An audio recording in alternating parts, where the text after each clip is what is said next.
Hoje você conhecerá Lisboa, a capital portuguesa, seus imponentes monumentos, uma história encantadora, também as construções em tons de pastel da cidade antiga, o famoso pastel de Belém, praias, natureza e muito mais. Fique aí e não perca o programa de hoje, No Caminho.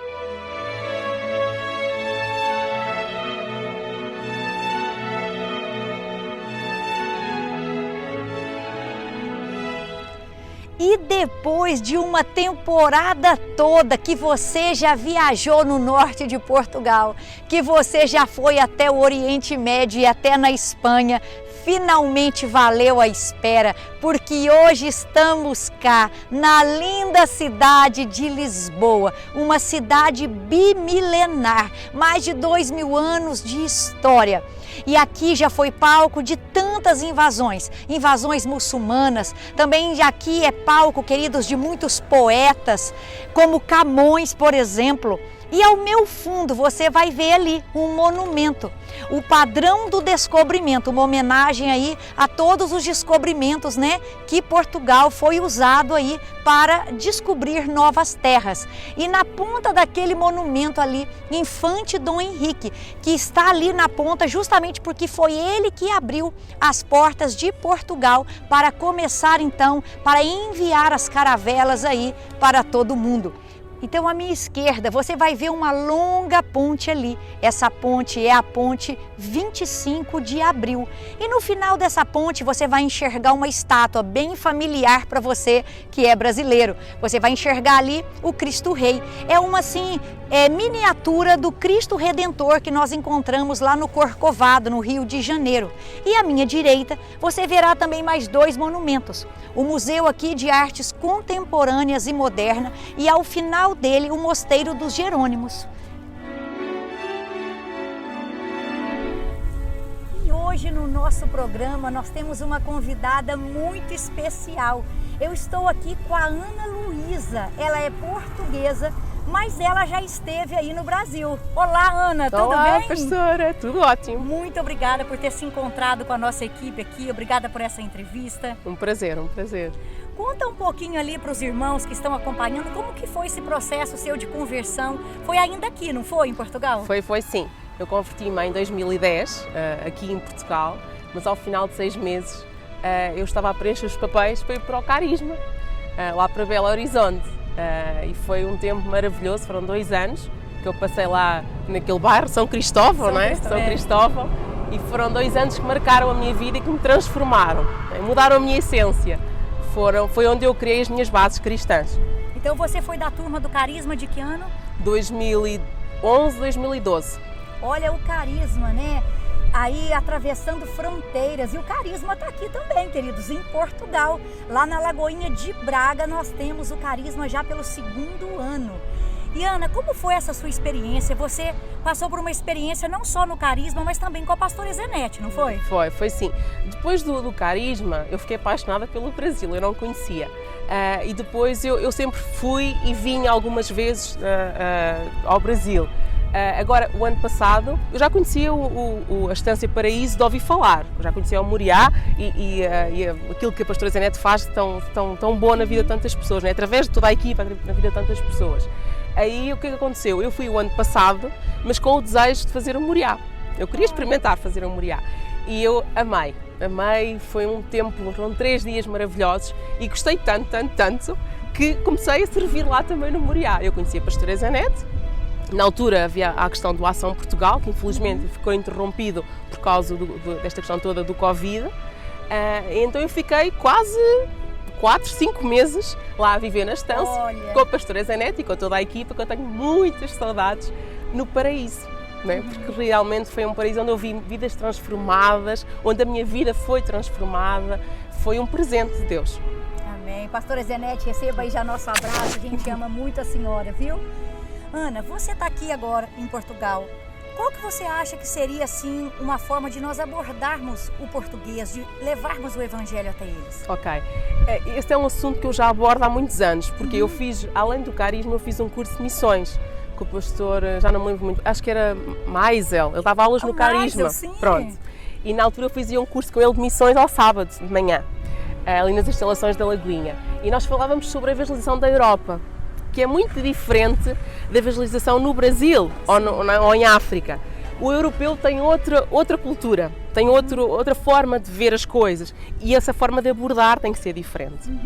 Eu tenho falado com muitos pastores aqui em Portugal, os pastores brasileiros têm feito um trabalho maravilhoso em Portugal, eu sou grata por tudo o que tem acontecido, vocês têm mudado a nossa maneira, a nossa perspectiva, têm mudado até a nossa cultura, têm equilibrado muita coisa, nós estamos muito mais abertos hoje em dia, mas eu creio que a forma de evangelização nós temos que ter com os portugueses, não é como no Brasil em que eu digo assim, pastora Ana Paula, na casa tem que ser Ana Paula, né? Ana Paula, venha comigo à igreja, vem comigo à igreja. E Ana Paula, não, claro, vamos sim. Em Portugal isso não existe. Eu digo assim, vem comigo à igreja, a pessoa diz, a igreja? Não, nem cai bem. Então o português ele é diferente, eu preciso ter com ele, eu preciso de criar vínculo primeiro com ele. Por isso é que eu digo sempre, nós precisamos, a forma de evangelizar a Europa e Portugal tem que ser ir até ao escritório da advocacia, ir até ao tribunal, ir até ao hospital, ir até à escola e com as nossas profissões, criarmos amizades, criarmos confiança e na oportunidade que elas surgirão de podermos introduzir Jesus na vida das pessoas, nós faremos-lo, mas não começar logo por aí. Então é um processo mais longo, exige mais paciência, mas também vos digo uma coisa, conhecendo bem a cultura brasileira, porque já estive muitas vezes no Brasil e li todos os dias com pessoas do Brasil, e a cultura portuguesa, quando o português se converte, ele é fiel também. Ele realmente, como eu costumo dizer, ele entra com os dois pés. Acho que um pouco como aconteceu comigo. E você acha que eles estão abertos assim, para essa abordagem? Sim, nós estamos na melhor altura. Não há um melhor período para evangelizar, para levar uma palavra de amor às pessoas como agora. As pessoas, onde elas colocavam a sua esperança, o europeu, que era em dinheiro, em coisas materiais, de repente percebemos que não, ou no governo, ou na situação económica, percebemos que são coisas muito frágeis. Então as pessoas elas estão receptivas, elas estão a precisar. As pessoas estão desesperadas, não é? Desesperadas porque assim, há uma instabilidade financeira, parece que não há, mas existe. Obviamente que existe, não é? Nós em Portugal temos essa possibilidade de contribuir, o Estado contribuir para as famílias financeiramente, com subsídios, com ajudas. Mas isso é algo que pode terminar a qualquer momento, nós sabemos disso, não é? Há fundos da União Europeia, mas quando tu terminares, então as pessoas têm consciência e temos algo muito sério em Portugal que é a questão do turismo. Nós estamos aqui em Belém, não é? Numa zona turística, eu estava a conversar agora há pouco com a pastora Ana Paula, não está aqui quase ninguém. O ano passado, nesta altura, este banco estaria ocupado, nós não teríamos onde sentar. Então imagina a quantidade de desemprego. São pessoas que precisam de se agarrar a alguma coisa. E nós cristãos, que esta crise não nos abalou em nada, porque pelo contrário, como eu costumo dizer, é no meio do deserto que nós prosperamos e que nós avançamos, não é? É no meio da crise que José se tornou, que chegou onde chegou, foi a crise que o empurrou para esse lugar.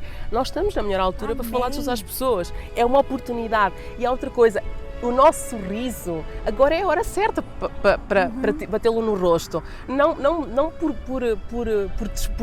por tentar fazer algo disfarçado, não, é porque é verdadeiro. Nós temos Jesus.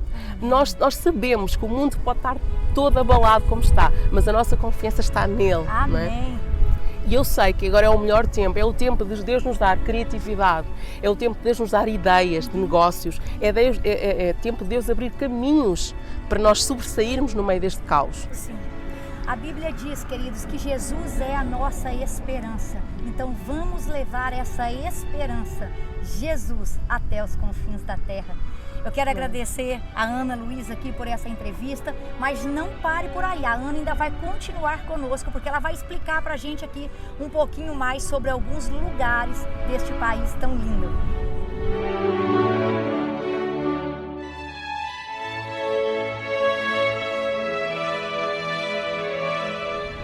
Estamos então aqui no último monumento, foi construído aqui em Belém, por volta de 1940, em homenagem a Dom Infante Henrique, é ele que aparece no início do padrão, e temos aqui vários historiadores, inclusive quem descobriu o Brasil, né, o Pedro Álvares Cabral, ele ia em direção para a Índia, mas ali perto de Cabo Verde os ventos empurraram-no e foi tirar a Bahia, a Porto Seguro, e pronto, nós conhecemos o Brasil, e por isso é que nós temos esta irmandade com o Brasil, não é?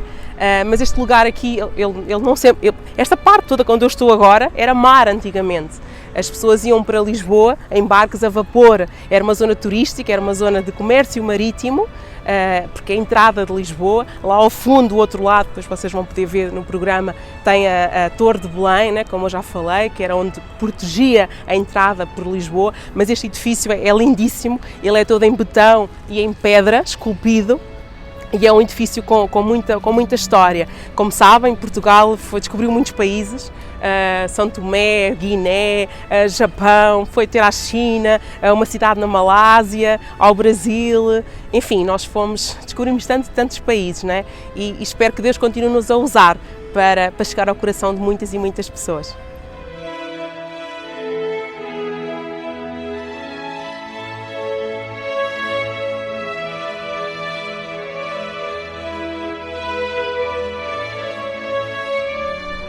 Olá, então estamos aqui em Belém, por trás temos o Mosteiro de Belém, é o monumento mais visitado em Portugal, e tudo começou em 1500. Este mosteiro antes não existia apenas uma pequena igreja, onde os navegadores, antes de irem descobrir os países, eles faziam as suas vigílias, mas Vasco da Gama, ele ia muito para a Índia e ele pediu autorização ao rei para construir um mosteiro com o dinheiro que vinha das suas descobertas na Índia. E começou, este mosteiro demorou quase um século a ser construído. Nós temos uma igreja e temos um mosteiro. Mas houve uma altura em Portugal que houve uma revolução em Portugal, em que os mosteiros e os conventos em Portugal tiveram todos que fechar. Então todas as pessoas que trabalhavam no mosteiro ficaram sem emprego e houve uma fome muito grande. Foi a Revolução Liberal, foi em cerca de 1800. Havia uma refinaria aqui ao lado do mosteiro, uma refinaria de cana-de-açúcar, e o que é que aconteceu? A receita que se fazia dentro do mosteiro, com as gemas do ovo, porque as claras eram usadas para fazer as hóstias e para engomar a roupa com trigo, essas gemas era a receita dos pastéis de Belém, que é um segredo, ninguém conhece. Para eles conseguirem um sustento financeiro, eles começaram a vender então os pastéis na refinaria de açúcar. Como Belém, na altura, era um lugar turístico, porquê? Já era um lugar muito turístico, porque tinha um mosteiro, que é lindíssimo, e tinha também a Torre de Belém, que vocês vão ver, entretanto, no programa. A Torre de Belém, ela foi construída para proteger Lisboa. É um monumento também lindíssimo. Então, as pessoas vinham visitar aqui e começaram a se apaixonar pelos pastéis de Belém, que se vendia na refinaria de açúcar. Agora, mais tarde, eles mudaram as instalações e passaram para um lugar que nós iremos em breve. Mas, mais ou menos, esta é a história aqui de Belém. Mais tarde, houve uma exposição do mundo português e construiu-se o padrão dos descobrimentos. Um monumento mais pequenino, é diferente, não é, do que temos hoje, mas que é um monumento lindíssimo, que é de onde saíram as caravelas, inclusive para o Brasil.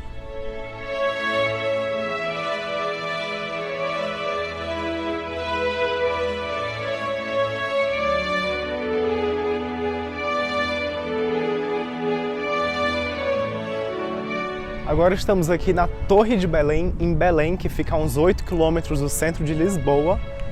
E a Torre de Belém é um dos maiores símbolos aqui da cidade, também de Portugal, né? Quando a gente vê pessoas visitando Lisboa, esse é um dos principais pontos turísticos aqui da cidade, que representa, né, o estilo arquitetônico manuelino, que é bem típico aqui de Lisboa.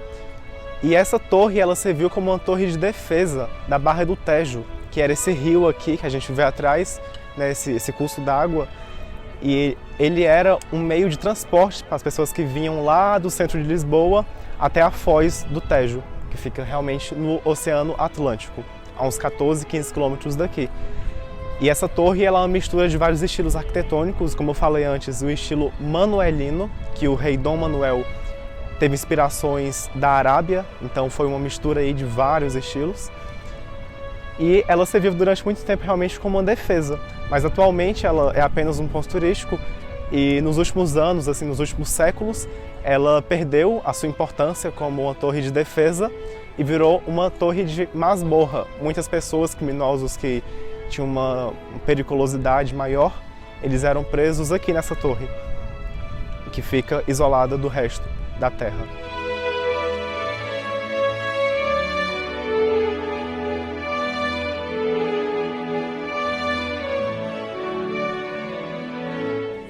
E chegamos aqui na fábrica do pastel de Belém. Vamos provar direto da fonte, vamos provar o original. Então fique aí, vem para essa degustação conosco.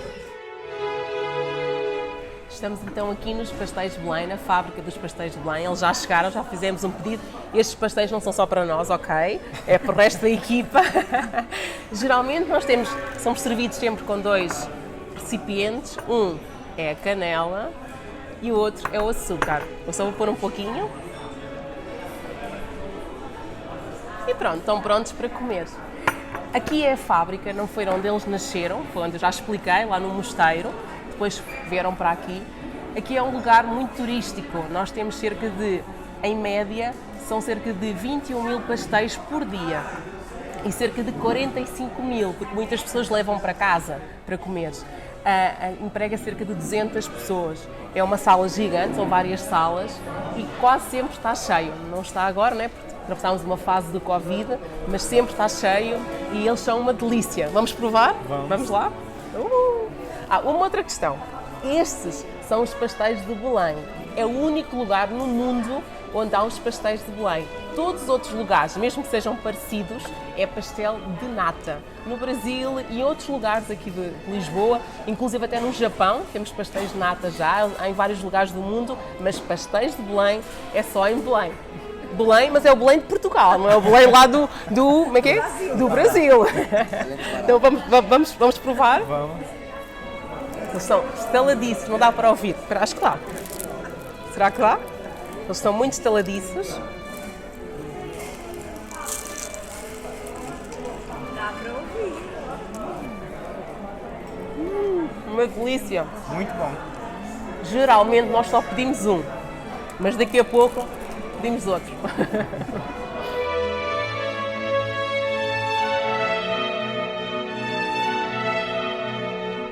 Olá! Esse palácio foi levantado depois que outros caíram. Nós estamos em Lisboa, teve um grande terremoto e o rei Dom Luís morava no castelo no centro da cidade, no palácio. Então ele veio morar para cá porque ele ficou com claustrofobia, com medo de ambientes fechados. E foram feitas umas tendas aqui nesse local. Foram feitas umas tendas e depois de 100 anos foi construído esse palácio que ajudou muita gente. Então ficou o Palácio Nacional da Ajuda e ficou sendo esse castelo muito bonito, um lugar que você deve visitar aqui em Lisboa.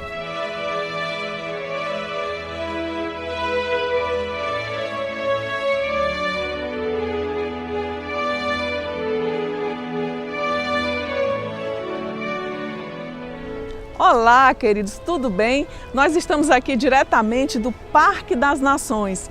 Aqui nós temos as bandeiras das nações representando cada nação e você pode fazer até já neste momento o ato profético de cada nação, estendendo as suas mãos e profetizando aqui a salvação para essa nação portuguesa. Nós temos aqui atrás também as torres gêmeas, logo aqui nas laterais do Shopping Vasco da Gama. Logo atrás também nós temos o teleférico, queridos, e a maior ponte da Europa também aqui atrás. Queridos, venham com as suas famílias, venham contemplar juntamente com seus filhos, com seus familiares, com seus amigos, esse complexo turístico, onde nós temos aqui museus, bibliotecas, um centro cultural maravilhoso, para vocês desfrutarem de momentos de lazer e de turismo aqui junto com os seus familiares.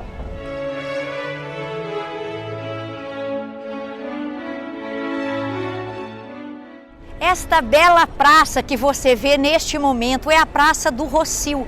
também conhecida como a Praça Dom Pedro IV. Esta praça, ela é bem tradicional e uma das mais antigas da cidade. Aqui você vai encontrar logo ali na frente, rumo à Praça do Comércio, o elevador Santa Justa. É um local muito frequentado por turistas e está aí na rota daquele ônibus que passa visitando ponto a ponto da cidade.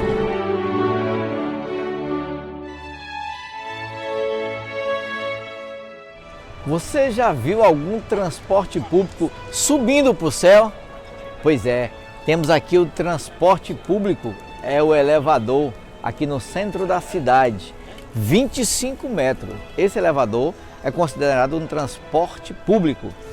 É uma boa opção para quem está aqui no centro, para ter um panorama da cidade. Santa Justa, o nome desse elevador. Venha conhecer, vale a pena.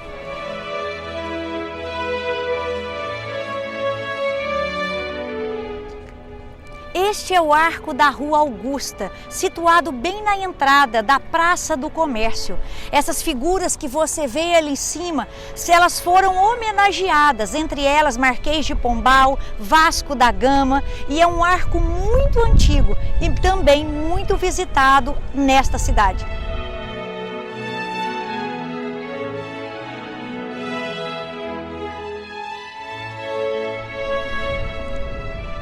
Estamos aqui no Terreiro do Paço, ou a Praça do Comércio, como muitos lisboetas chamam essa grande praça aqui onde nos encontramos. E como vocês viram aqui, estamos à beira do Tejo, do rio Tejo, que vai de encontro com o Oceano Atlântico. E aqui na beira do rio Tejo, a gente pode ver o Cais das Colunas, que era onde grandes figuras políticas, como os reis, rainhas, princesas e políticos em geral, chegavam na cidade de Lisboa, seja de caravela, seja de barco e qualquer outra forma aquática de acessar Lisboa. E aqui foi onde foi localizado o Paço da Ribeira, que era uma espécie de palácio que existia aqui no século XIV, século XV e até o século XVI. Mas o que aconteceu foi que o terremoto de Lisboa de 1755, ele destruiu o palácio, destruiu essa biblioteca, e além do terremoto houve também um tsunami, um maremoto que atingiu a cidade, além de muitos incêndios que ocorreram aqui em Lisboa. Então foi uma perda inestimável aqui na cidade, muito grande.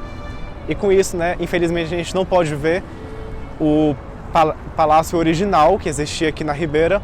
A gente pode ver uma réplica hoje que ainda existe, que foi bem mais recente, mas que ainda está aqui atualmente.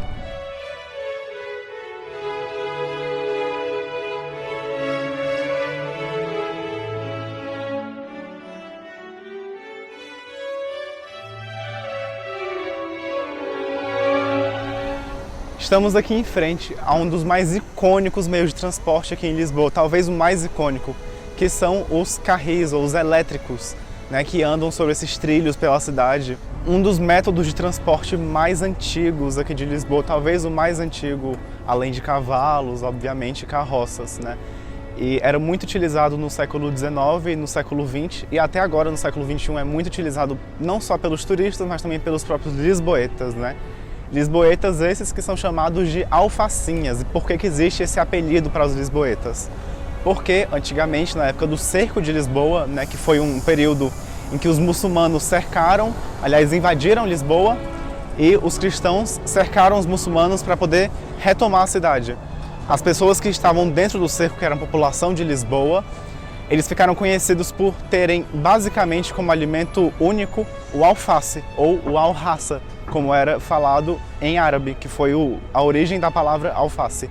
E aí, como eles comiam muita alface, basicamente só alface, então acabaram ficando conhecidos como alfacinhas.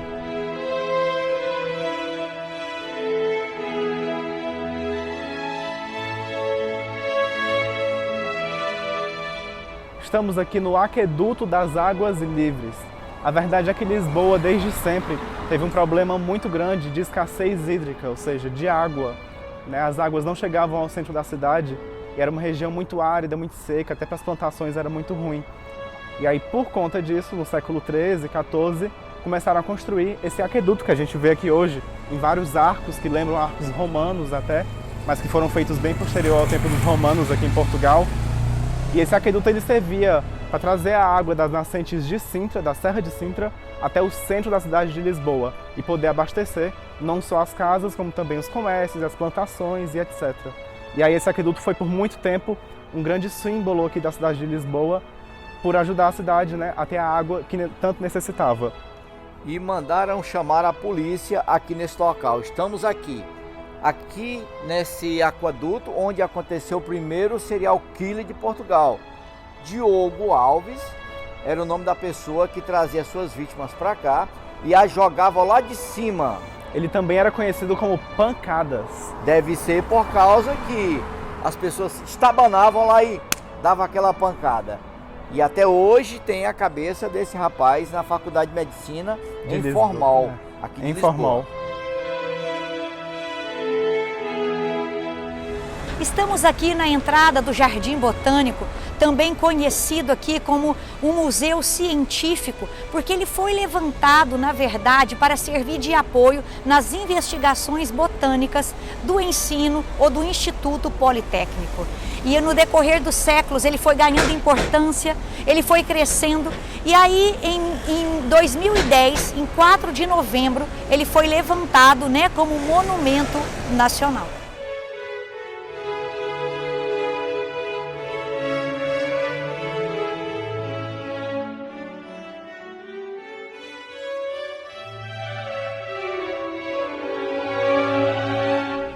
Chegamos nesse lindo local, com essa vista privilegiada, com o Rio Tejo ali ao nosso fundo e vários monumentos históricos, como a igreja de São Cristóvão, aquele castelo ali que não dá pra gente ler o nome aqui, aquele pequena figura está apagado. Mas Aragão, de que lugar eu estou a falar? Nós estamos no Miradouro de São Pedro de Alcântara. É um lugar muito agradável, é um lugar mais alto aqui do centro e ao fundo nós temos vários pontos turísticos. Nós estamos aqui, isso aqui foi fundado em 1864 e é muito visitado pelos turistas. Tem inclusive estátuas de heróis aqui, não tem? Tem muitos heróis aqui, tem muita história e tem vários heróis. Tem um monumento ali simbolizando todos eles.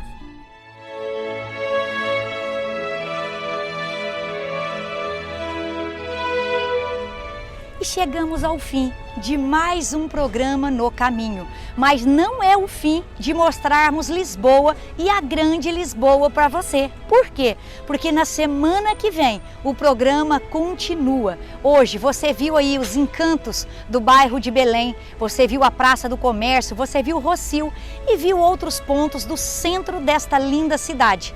Mas na próxima semana você verá muito mais. Então fique aí conosco e não perca o próximo No Caminho. No livro de Josué, capítulo 1, verso 3, diz assim: como prometi a Moisés, todo lugar onde puserem os pés, eu darei a vocês. Hoje você acompanhou um pouco mais da história de Lisboa, viu que homens corajosos saíram pelo mundo, tomaram as suas caravelas e saíram para desbravar, para descobrir novas terras. Porém, aqui neste verso, você vai ver Josué de frente ali para conquistar novas terras. Mas ele possuía um diferencial. Deus era com ele, Deus era por ele. E era uma promessa do Senhor quem o conduzia e quem o encorajava.